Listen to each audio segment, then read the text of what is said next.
ก็นี่นะครับเราตอนแรกๆที่มันขาดหายไปเนี่ยเป็นเพราะว่าสัญญาณนะครับของโทรศัพท์มันไม่ค่อยมันไม่ค่อยดีนะครับเลยต้องต้องหยุดไลฟ์ไปนะครับตอนนี้เรามาถึงของวิวมาถึงแล้วชั้น 7แล้วนะครับนี่คือชั้น 7ที่ของวิวมาถึงแล้ว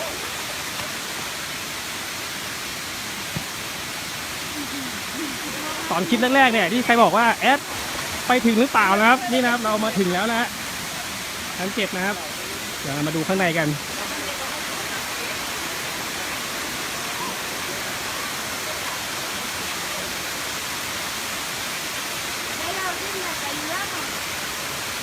เรา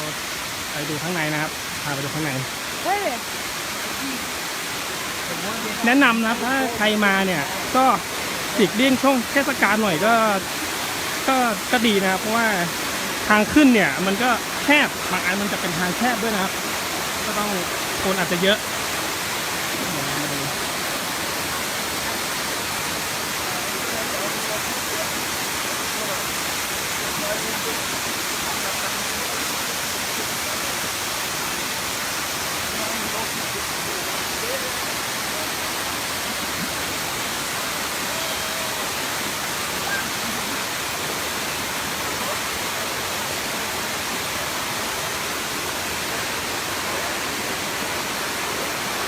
วิวใหญ่มากวิวนี่คือน้ำตกใช่ไหมครับวิวน้ำตกสวยมากนะฮะ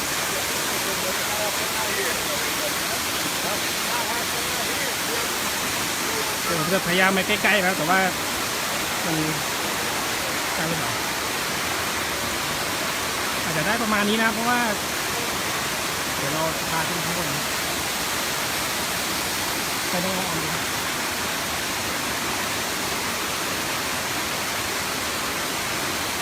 เหนื่อยไหมก็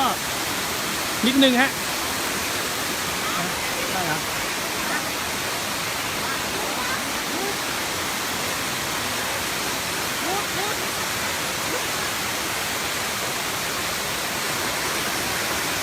ระวังปลาอยู่ดีนะ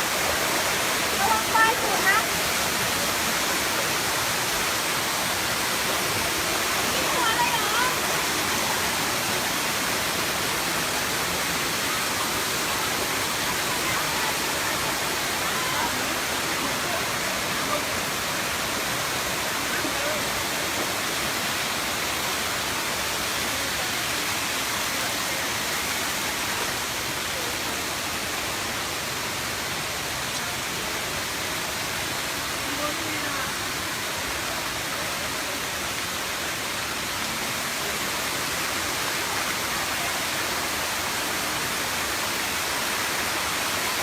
แต่ยังไงดูนิ่งมากเดี๋ยวให้ต้องมือนิ่งครับ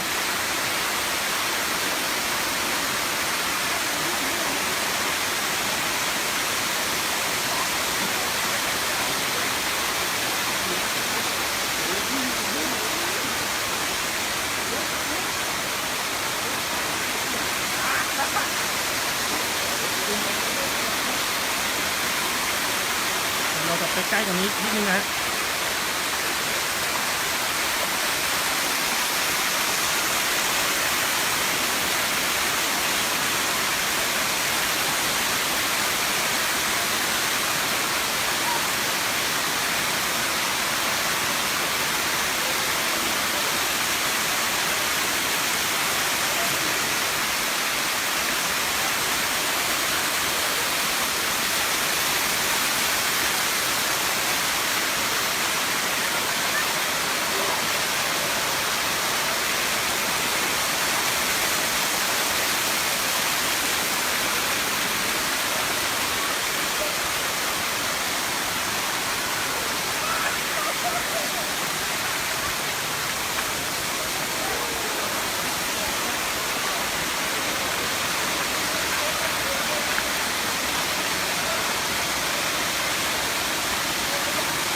แดงๆนี่คือไหนฮะ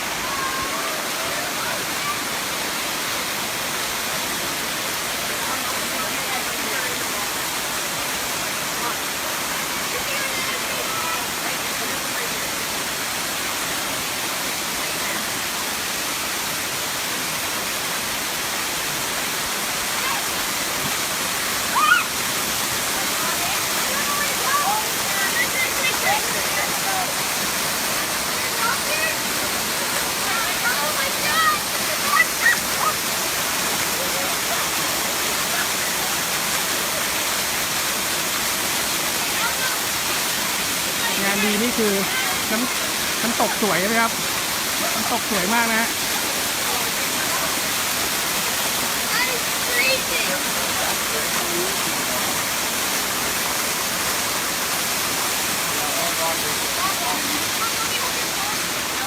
เราดูข้างล่าง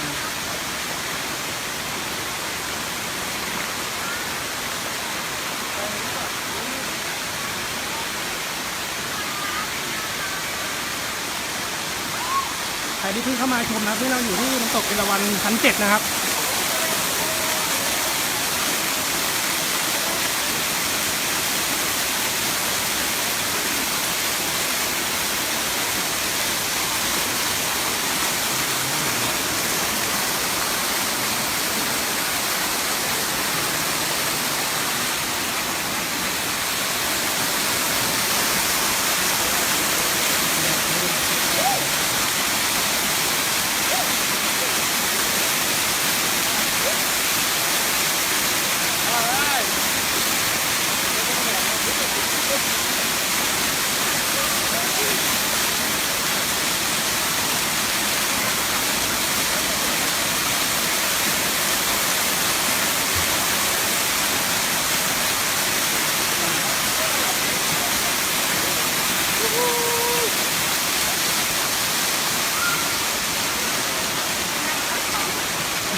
ยังมีชุดไทยขายอยู่นะยังมีนะครับ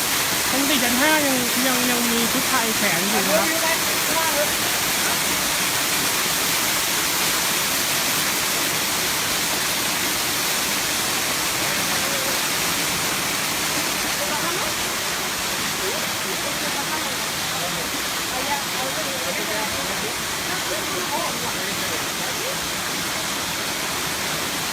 ก็ให้ดูอยู่ชั้น 7กันยาวๆนะครับ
ดูบรรยากาศทั้งติดยาวๆเลยนะครับ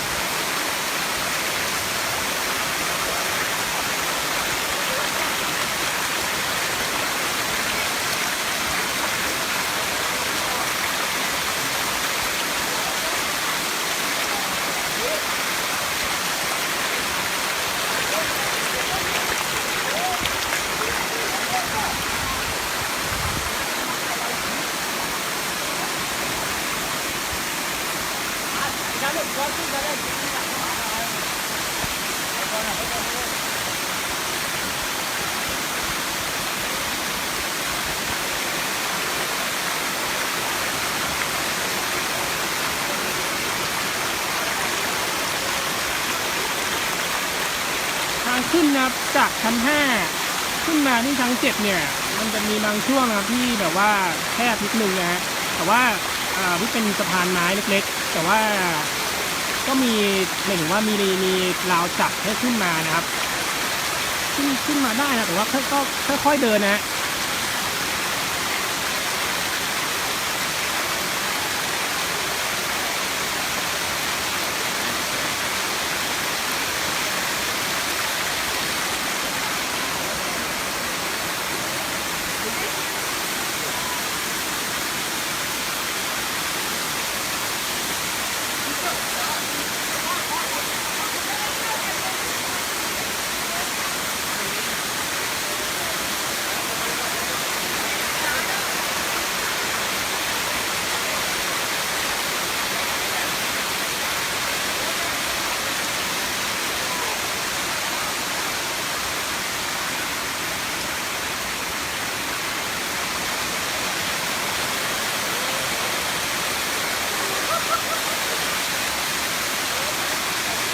ทางล่างน้ำเยอะไหม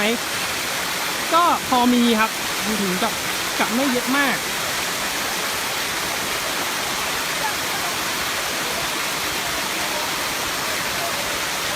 าวจังขาวจังนะครับน้ำนี่ขาวจังเลย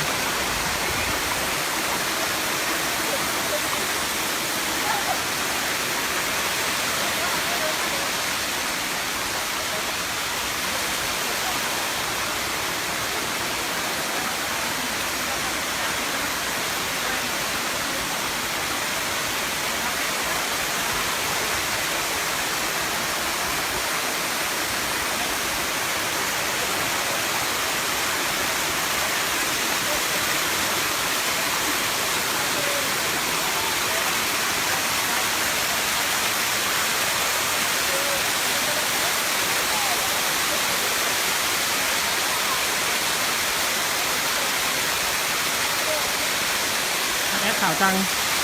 น้ำขาวมากขาวและใสมากนะครับมาดูน้ำ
ที่ไหนน้ำตกเอราวัณชั้น 7นะครับกาญจนบุรี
พามาดูปลานะครับพามาดูปลา